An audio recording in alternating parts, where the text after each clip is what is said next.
আসসালামু আলাইকুম। আমরা আরেকটা বহুত আলোচিত বিষয় সম্বন্ধে সাধারণ ধারণা দেওয়ার চেষ্টা করব। বিষয়টা হচ্ছে আমাদের শ্রম ও কর্মসংস্থান মন্ত্রণালয় একটা প্রয়োজনীয় মন্ত্রণালয়, বা পাবলিকের কাছে এটার গুরুত্ব খুব একটা অনুভূত হয় না, কারণ এই মন্ত্রণালয়ের যে কাজ, এই কাজের সাথে industrialisation related.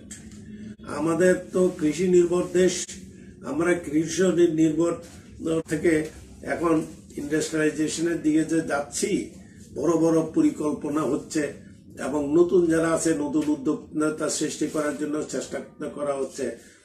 IT সেক্টরকে thrust sector হিসাবে গণ্য করা হচ্ছে। আমাদের কৃষিজাত পণ্যের থেকে আয় বৃদ্ধি করার জন্য নানান পরিকল্পনা নেওয়া হচ্ছে।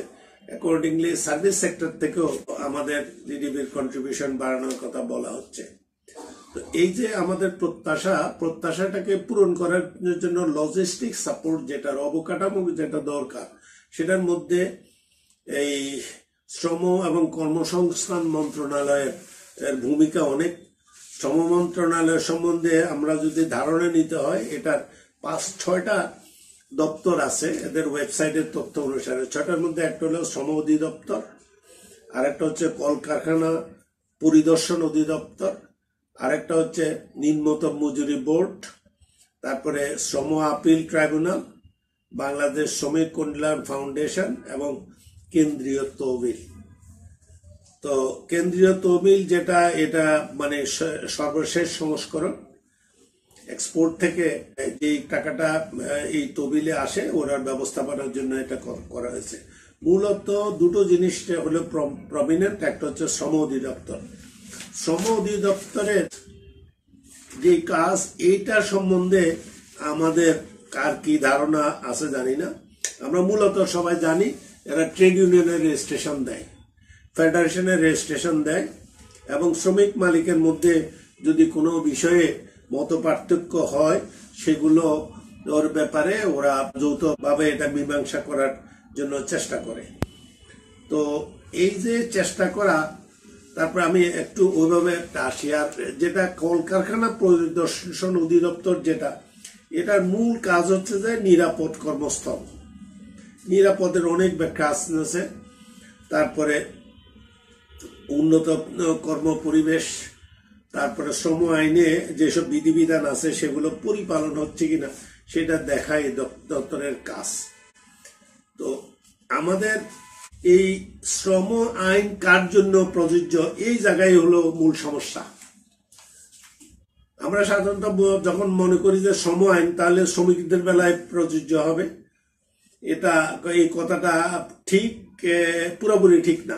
এই শ্রম আইন কলকারখানার ব্যাপারে প্রযোজ্য, এই শ্রম আইন বাণিজ্যিক প্রতিষ্ঠানের ব্যাপারেও প্রযোজ্য। তো কলকারখানা বলতে সাধারণত এরকম বোঝায় যে যেখানে সরকারিগুলো বাদ দিয়ে যেসব জায়গায় 5 জনের অধিক শ্রমিক নিয়োজিত আছে, সেখানের জন্য এই শ্রম আইন প্রযোজ্য। আমাদের লেবার লতে কোন কোন জায়গায় লেবার লটা প্রযোজ্য না, এই কতগুলো লিস্ট দেওয়া আছে। বাট কোথায় কোথায় প্রযোজ্য হবে সেরকম একটা লিস্ট থাকলে একটা লোক যখন ওই কাজটা করতে যাবে, তখন সে বুঝতে পারতো যে আমার শ্রম আইনের অধীনে লাইসেন্স নিতে হবে কি হবে না। যেমন আমি বলি, আমাদের দেশে এখন প্রাইভেট হসপিটাল হচ্ছে, শহরে হচ্ছে, উপশহরে হচ্ছে, থানা লেভেলে হচ্ছে, ডিস্ট্রিক্ট লেভেলে হচ্ছে। এটা কিন্তু আমাদের শ্রম আইনের আওতার মধ্যে পড়ে। ওদেরকে শ্রম আইনের অধীনে লাইসেন্স নিতে হবে, এবং ওটার যে কমপ্লায়েন্স, যেসব মেজার আসতেছে, রিপোর্টিং আছে, এগুলো তাদেরকে করতে হবে। সিমিলারলি ক্লিনিক আছে, ক্লিনিকও এর মধ্যে পড়ে যায়। ডায়াগনোসিস সেন্টার আছে, এটাও এটার মধ্যে পড়ে যায়। তারপরে এই ডেকোরেটর আসতেছে, এগুলো এখন এক একটা আলাদা ব্যবসা, এগুলো শ্রম আইনের মধ্যে পড়ে যায়। ট্রান্সপোর্ট কোম্পানি যেগুলো আছে, গ্রিন লাইন যারা আছে, এরও ওই শ্রম আইনের আন্ডারে পড়ে যায়।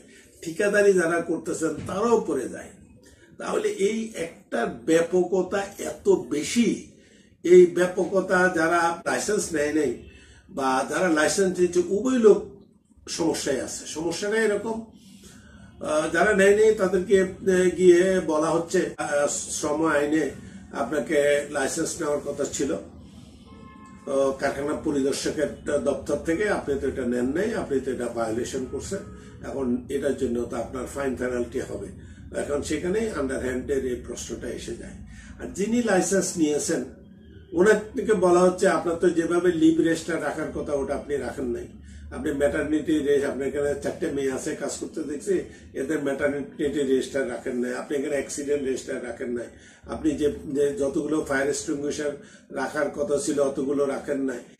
তোকার অনেকগুলো কমপ্লায়েন্স ইস্যু আসতেছে, ওরা নন কমপ্লায়েন্স হয়ে আছে, এগুলোর জন্য মানুষ হ্যারাস্ট হয়।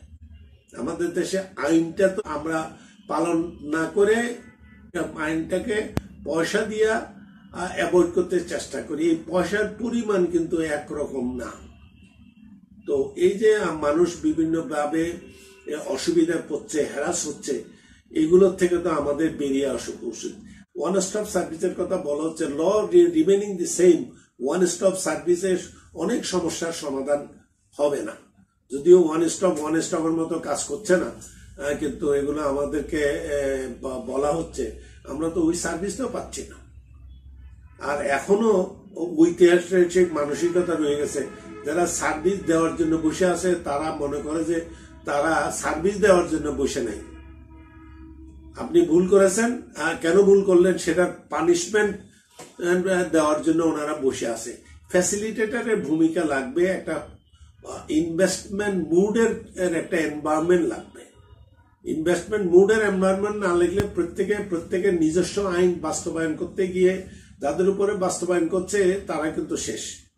ফায়ার অথরিটি বলবে যে আমার আইন বাস্তবায়ন করতে হবে, কলকারখানা অধিদপ্তরের যিনি আছেন আমার আইন বাস্তবায়ন করতে হবে, শ্রম অধিদপ্তরের যিনি আছেন বলবে আমারটা বাস্তবায়ন করতে হবে।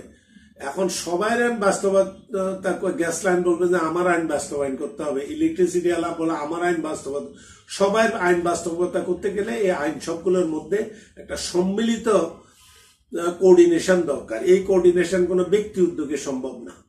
আমি যেটা বলবো, আমাদের আইনগুলোকে, এই রিলেটেড আইনগুলো একটা ইন্ডিভিজুয়াল অর্গানাইজেশন ধরিয়া এর কতগুলো আইনের ব্যাপারে প্রযোজ্য এবং এক একটা আইনের সাথে আরেকটা আইন সহযোগী না সাংঘর্ষিক, এগুলো যদি আমরা দেখতে পারি তাহলে আমাদের দেশে ব্যবসা বাণিজ্যে আরো গতি আসবে এবং লুকাইয়া কাজ করার মানসিকতাটা কমে যাবে। আইনের মধ্যে একটা জায়গায় বলা আছে, যৌথ মূলধনী কোম্পানি এই আইনের আওতা পড়বে। যৌথ মূলধনী কোম্পানির সংখ্যা 2 লাখের উপরে হবে। কিন্তু এরা কয়টা লাইসেন্স নিয়েছে? লাইসেন্স যদি হিসাব করা হয় সারা বাংলাদেশ ওয়াইজ, ডিভিশন ওয়াইজ, তাহলে কিন্তু এই তথ্য মিলাইলে দেখা যাবে অনেক আছে নন কমপ্লায়েন্সের বাইরে। অনেকটা এরকম যে এবার বিআরটিসি ছিল, সংখ্যাটা তো আমার মনে নাই, দেশে এত গাড়ি আছে আর লাইসেন্স ড্রাইভার আছে এত, দুটোর মধ্যে 5 লাখ না 7 লাখ গ্যাপ। যতগুলো গাড়ি আছে অতগুলো অথরাইজ লাইসেন্স ড্রাইভার নাই। তো তাহলে বাকি গাড়িগুলো কে চালায়? তো আমাদের এই যে এখন ডিজিটালাইজেশন হওয়ার পরে সুবিধা যেটা হয়েছে, আমরা ইনফরমেশন গুলো ক্রস চেক করতে পারি। তা আমি যেটা মূলত বলতে চাচ্ছি যে এই ছোটখাটো এসব অর্গানাইজেশন এগুলোকে যদি শ্রম আইনের অধীনে তো হয়ে গেছে অটোমেটিক্যালি, এখন যদি এদের পরিপালনের জন্য যদি বাধ্য করতে হয়, পরিচালনার জন্য যদি চাপ দিতে হয়, তাহলে অনেকেই পারবে না, অনেকে এই ব্যবসায় ছেড়ে দিবে। আমার আজকের আলোচনার মূল বিষয় যেটা, এই যে বিশাল একটা শ্রম আইন, এটা জন্ম তো হয়েছে ব্রিটিশ পিরিয়ডে, যখন আমাদের কারো ইচ্ছা ছিল না এই দেশে শিল্পায়ন হোক, তখন কিন্তু এটা করা হয়েছে। এটার ভাবধারাটা, এটাকে বাস্তবায়ন একটা অনেকটা কঠিন কাজ। যেমন আপনি একজন 10 জনের একটা শ্রমিক আছে একটা ডেইরি ফার্ম, তার ব্যাপারে শ্রম আইন প্রযোজ্য। শ্রম আইন প্রযোজ্য এই কথার অর্থটা কি? তাকে আইনের বিধিবিধান মানতে হবে। আইনের বিধিবিধান কি? আইনের বিধিবিধানের একটা বিশাল লম্বা ফিরিস্তি, আপনাকে 6 মাসে রিটার্ন দিতে হবে, 1 বছরের রিটার্ন দিতে হবে। রিটার্নের মধ্যে এইসব বিষয়গুলো, এগুলো 10 জন 15 জন 20 জনের কারখানায় এইসবগুলো করা একদম টোটালি অসম্ভব। এগুলো শ্রম আইনে যেসব বিধিবিধান আছে, এটা যদি পরিপালন করতে হয় আপনাকে এইচআর ম্যানেজমেন্টের উপরে দক্ষ একসেট লোক রাখতে হবে, 3 থেকে 4 জন মিনিমাম। তো এই যে আমাদের দেশে কারখানাগুলো কারো 1000 শ্রমিক আছে, তার জন্য শ্রম আইনের যে বিধিবিধান, কার 100 আছে তার জন্য ওই বিধিবিধান, কার 10 জন আছে তারও এই বিধিবিধান। আমি যে জিনিসটা আজকের আলোচনার মধ্যে আনতে চাচ্ছি সেটা হচ্ছে যে আমাদের দেশের ইন্ডাস্ট্রিয়ালাইজেশনের শুরু এবং ভবিষ্যতের যাত্রা পথে অনেক বড় ছোট মধ্যম আকারের কলকারখানা আসতে হবে বা এখনো আছে। তো এগুলো যদি আইনের আওতায় আনতে হয় তাহলে ওদের জন্য সেমি যারা আছে এদের জন্য আলাদা শ্রম আইন দরকার বলে আমি মনে করি, না হয় হ্যারাসমেন্ট হবে। এখন ইন্সপেক্টররা আইসা বলে যে আপনার এখানে লাইসেন্স আছে কিনা, তো লাইসেন্স আপনি নিতে গেলে লাইসেন্সের ফি বেশি না, কিন্তু এটা কমপ্লায়েন্স ইস্যু যেটা সেটা বেশি। এখন আপনি যদি কমপ্লায়েন্স না করেন আপনার বিরুদ্ধে কেস করে দেবে। আপনি 1 কোটি টাকার একজন শিল্প উদ্যোক্তা, আপনার বিরুদ্ধে কোর্ট থেকে নোটিশ জারি হবে, ইমিট কেস ক্ষেত্র বিশেষে ক্রিমিনাল কেসও করে দেয়, অ্যারেস্ট ওয়ারেন্ট ইস্যু হয়। আপনারা দেখছেন কিছুদিন আগে আমাদের ডক্টর ইউনূসের বিরুদ্ধে ওয়ারেন্ট ইস্যু হয়েছে এই শ্রম আইনে। তো এখন আইন থাকবে, আইনের প্রয়োগ থাকবে না, এটা তো আমরা একটু আশা করতে পারি না। আইন থাকলে আইনের প্রয়োগ হতে হবে, বাট আমার কথা হচ্ছে সে আইনটা বাস্তবসম্মত হইতে হবে, আমাদের সাথে সামঞ্জস্যপূর্ণ অবস্থা হইতে হবে। যেমন শ্রম আইনে আছে আপনি পিওর ওয়াটার খাওয়াতে হবে। তা আমি পিওর ওয়াটার খাওয়ালাম বা একটা ছোট কারখানা পিওর ওয়াটার কোনোভাবে একটা বন্দোবস্ত করলো, সেই শ্রমিকেরা যখন বাড়িতে যাবে তারা তো ওয়াসার পানি পাবে, পুকুরের পানি খাবে, তখন এই পিওর ওয়াটারের বাস্তবতাটা কি দাঁড়াবে? তো এরকম আমাদের দেশের বাস্তবতার নিরীক্ষে অনেক শ্রম আইনের অনেক ধারা আসতেছে যেগুলো বাস্তবায়নযোগ্য না। যেমন working environment, health, fire safety, medical, এইসব এমন সব নিয়ম কানুন আছে আপনি যে কোনো জায়গায় একটা বিল্ডিং করে ওখানে কারখানা ঢুকাইতে পারবেন না। ঢুকালে আপনার কারখানা ও প্রতিষ্ঠান অধিদপ্তরের যে নিয়ম আছে নিয়ম অনুসারে এটা হবে না। না হলে কি হবে, আপনার ওখানে বলবে যে আপনাকে এখানে ফ্যাক্টরি লাইসেন্স দেওয়া যাবে না, আপনি তো টাকা খরচ করে লাইসেন্স করে বসে আছেন, আপনাকে ফায়ার লাইসেন্স দেওয়া যাবে না, এই স্পেসিফিকেশন মিট করে নাই।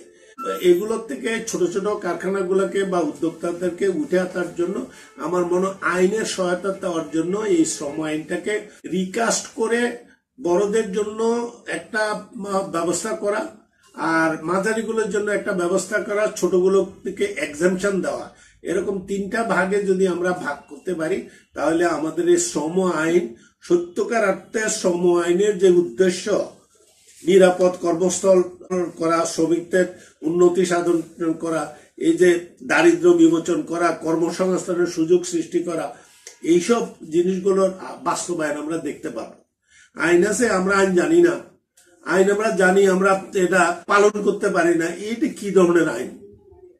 আমি আসলে শ্রম আইনের বিশেষজ্ঞ না, কিন্তু দুর্ভাগ্য বা সৌভাগ্য যাই বলেন 70 সনের এপ্রিল থেকে এজ অফ টুডে এই শ্রমিক সাথে রিলেটেড শ্রম আইন সংক্রান্ত অনেক কোর্ট কাছারি, অনেক জিনিসের বাস্তব অভিজ্ঞতা আছে। লেবার কোর্টে আমি বেশ লম্বা সময় ধরে এমপ্লয়ার রিপ্রেজেন্টেটিভ ছিলাম, তো সবকিছু দেখে আমার এই উপলব্ধি হয়েছে আমাদের বাস্তবসম্মত একটা শ্রম আইন দরকার। এখন শ্রম আইন কথা বলতে আইএলও রেগুলেশন আসে। এখন আমি একটা চায়ের দোকানকে আইএলও রেগুলেশনে যদি ফেলি, আমার তো চা খাওয়া ছাড়া থাকতে হবে। আমি একটা 10টা গরুর একটা ডেয়ারি ফার্মকে যদি আইএলও রেগুলেশনে ফেলি, আমাদের বাস্তবতার অবস্থায় আমরা এটা কি করতে পারবো? আমরা শ্রমিকদের সেফটি দিব, আমার রাস্তায় সেফটি নাই, ঘরে সেফটি নাই, গাড়িতে সেফটি নাই, রেলের ইঞ্জিনের উপর দিয়ে হইলেও বাড়ি যেতে হইব।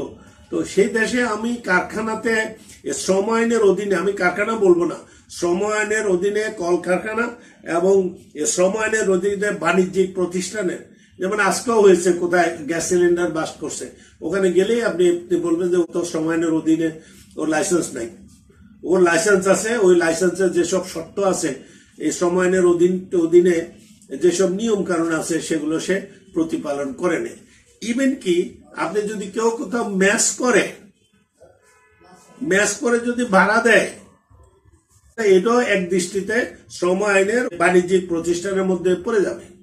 আপনি মেয়েদের জন্য হোস্টেল বানাইছেন, হোস্টেল বানাইয়া ওখান থেকে ব্যবসা আপনার মতো করে লাভ করতেছেন, সেটাও এই বাণিজ্যিক প্রতিষ্ঠানের মধ্যে পড়বে। তো সেখানে বাণিজ্যিক প্রতিষ্ঠানে পড়লে কমপ্লায়েন্স ইস্যু যেগুলো আছে সেগুলো পরিপালন করতে গেলে ওই ব্যবসা, এই দামে এই সেবা দেওয়া, একদম অসম্ভব। আমাদের দুর্ঘটনার হার বাড়ছে, তো হার বাড়লে আমরা সকল বলি যে কনসার্ন ডিপার্টমেন্ট কি করেছে। তো কনসার্ন ডিপার্টমেন্ট কিছু করতে গেলেই তো আমরা ওকে খুশি করে বাড়ি পাঠিয়ে দিই, কারণ আমি তখন ওই লাইসেন্স নিয়ে লাইসেন্সের অধীনে যে শর্ত আছে সেগুলো দেখতেছি, পরিপালন করতে পারছি না। যিনি পরিপালন করার দেখতে আসছে উনিও দেখতেছেন এটা বাস্তবায়নযোগ্য না। তো আমি ভিডিওটা এভাবে শেষ করছি যে আমাদের এই শ্রম আইন আমাদের শিল্পের অগ্রযাত্রার সিঁড়ি, এবং এগুলো সবগুলো দেখে শ্রম আইনকে আমি বলবো যে কিছু কিছু ছোট ছোট কলকারখানা এবং বাণিজ্যিক প্রতিষ্ঠান এদেরকে শ্রম আইন থেকে এক্সেমশন দেওয়া, এবং মাঝারি যেগুলো আছে ওগুলোর জন্য আলাদা শ্রম আইন করা, কমপ্লায়েন্সটা ওইভাবে করা। আর বড় শিল্প প্রতিষ্ঠান বলতে আমরা সাধারণত যেগুলো বুঝি সেগুলো সেই ধরনের প্রতিষ্ঠান যেগুলো আছে সেগুলোর জন্য শ্রম আইন এখন যেটা আছে এটা থাকতে পারে, আমরা অ্যাজ ইট ইজ এটাকে রেখে দিতে পারি। যদি এই ব্যাপারে নজর দেওয়াটা খুবই জরুরি, এবং এ ব্যাপারে নজর না দিলে আমরা কাঙ্ক্ষিত ফল পাবো বলে আমার মনে হয় না। যারা সময় নিয়ে ঘাটাঘাটি করেন তারা হয়তো ইন্ডিয়া, পাকিস্তান বা মালয়েশিয়া অন্যান্য দেশের সময় দেখতে পারেন, দেখে আমার মনে হয় না আমাদের মতো এই ব্রিটিশ লিগাসি আলা সময় দুনিয়ার কোথাও এখন আছে কিনা, আমার কাছে যথেষ্ট সন্দেহ হয়। আমরা যদি এই দেশের ডেভেলপমেন্ট চাই, শ্রম মন্ত্রণালয়ের শ্রম আইন যেগুলো আছে এইসব বিষয়ে যেসব আইন কানুন আছে এগুলো ব্যাপকভাবে ডিগ্রি লেভেলে পড়াশোনা করা উচিত। কারণ কারখানায় যারা কাজ করতে যায় তারাই শ্রম আইন জানে না। এখন শ্রম আইন জানা ম্যানেজার একটা নিলে লাভটা কি হবে? ভায়োলেশন হবে, ভায়োলেশনের বিচার হবে, এটা তো হইতে পারে না। এটা একটা অত্যন্ত বাস্তবসম্মত আইন। এই আইনটার পড়াশোনা দরকার ডিগ্রি লেভেলে, এমনকি ইন্টারমিডিয়েট লেভেলও আইনের নামগুলো অন্তত বলে দেওয়া যায়। শ্রম আইন কোন কোন শিল্প প্রতিষ্ঠানের জন্য প্রযোজ্য, কোন বাণিজ্যিক প্রতিষ্ঠানের জন্য প্রযোজ্য, এইসব একটা সাধারণ ধারণা আমাদের শিক্ষিত সমাজ যারা আছে আমাদের সবারই ধারণা উচিত। এবং এই দায়িত্ব সরকারের, এই দায়িত্ব ট্রেড বডি যারা আছে তাদের, এই দায়িত্ব আমাদের দেশে যারা ইন্টেলিজেন্সি আছে, যারা নিজেদেরকে বুদ্ধিজীবী বলে, এগুলো তাদের দিক থেকে এগুলো আসা উচিত। তাহলে কিন্তু আমরা একটা সমন্বিত প্রসেসটার ছবি দেখতে পাবো। আর নাহলে অসঙ্গতিপূর্ণ আইন কানুন নিয়ে মানুষের হ্যারাসমেন্ট বাড়ে। এই হ্যারাসমেন্ট থেকে আমাদেরকে মুক্তি দেওয়া উচিত। ধন্যবাদ সবাইকে।